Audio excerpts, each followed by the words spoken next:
Hello, Miss Friedman here to read you a story, biography really, about Mickey Mouse. Get your listening ears and listen for the who, what, where, when, why of this biography of our beloved friend, Mickey. Mickey's story, however, starts with a rabbit. Disney Brothers Studio was just another cog in Universal Pictures' animation machine when in 1927, Walt Disney created a character called Oswald the Lucky Rabbit. With his round white face, big button nose, and floppy ears, the smiling Oswald was an instant hit, and Universal ordered a series of shows. When Disney met with executives to negotiate another contract, the rabbit was still riding high, and the animator thought he had the upper hand. Instead, the studio told him that if it had hired away all of his employees and retained the rights to Oswald, meaning they stole it, Universal offered to keep Disney if he took a low salary, but he refused. He and Ub Iwerks, the one loyal animator who stayed with Disney Brothers, returned to work and held a series of hair-pulling late-night sessions for Oswald's replacement. I wonder who that will be. They shortened the ears, added some padding around the middle, and turned the rabbit into a mouse. They named him Mortimer. That didn't last. There were a number of tales attempting to tell why, the most popular being that Disney's wife hated the name and suggested its replacement, but soon he was ready for his debut as Mickey. The first two Mickey shows drew no attention, but then came Steamboat Willie, the first animation to feature synchronized music and sound effects hit the screen. The film premiered in New York on November 18, 1928, and was an instant hit. A series of Mickey Mouse shorts appeared within a matter of months, including Plain Crazy, a short about Steamboat Willie in which Mickey plays a rodent, Charles Lindbergh. The mouse was a national fad by the end of the year, and it wasn't long before the real genius of Walt Disney kicked in: marketing. Walt quickly started up a line of Mickey Mouse merchandise, and within 2 years, the Mickey Mouse Club, a fan club for children, was running. In 1935, a young animator or illustrator named Fred Moore gave Mickey his first makeover. Earlier animators had drawn the mouse as a series of circles, which gave him little movement.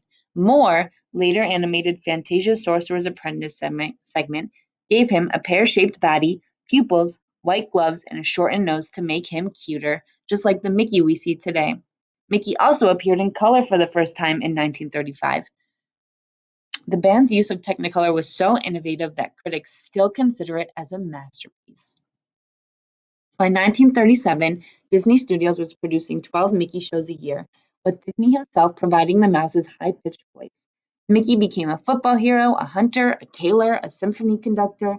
He accidentally sprayed himself with poison, rescued Pluto from the dog catcher, crashed a car into a barn, fell behind on his rent, enlisted in the army, had his house taken, and lost Minnie to a string of bad boys, although he always won her back.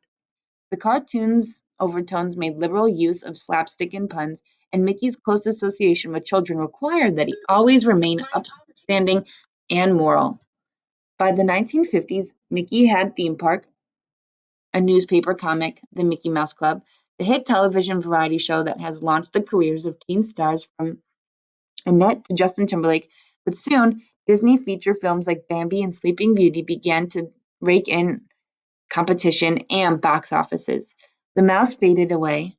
Between his last 1953 show, The Simple Things, and the 1983 Christmas special, Mickey's Christmas Carol, the mouse that built the House of Disney World will remain out of work for 30 years. Yet, despite Mickey's retirement, his ears are still one of the most famous cultural icons of the 20th and 21st centuries. He has posed with photographs with every U.S. president besides Lyndon Johnson. Disney claims that Mickey had a 98% awareness rate among children between ages 3 and 11 worldwide, meaning he's very famous. Mouse-related merchandise sales have declined from their 1997 high, but they still make up about 40% of the company's products. Mickey returned to the big screen for a cameo in 1988's Who Framed Roger Rabbit. Warner Brothers' Bugs Bunny was also in the film, and two companies demanded that each character receive the same amount of screen time, down to the last second. In 2002, he appeared in a PlayStation video game, and in 2006, he became 3D for the very first time. Now you could see him on Mickey Mouse Clubhouse, an early morning Disney Channel show designed for children, or you can book a flight to Disney World and shake his glove yourself. Thank you for listening. Make sure you answer the who, what, where, when, why questions.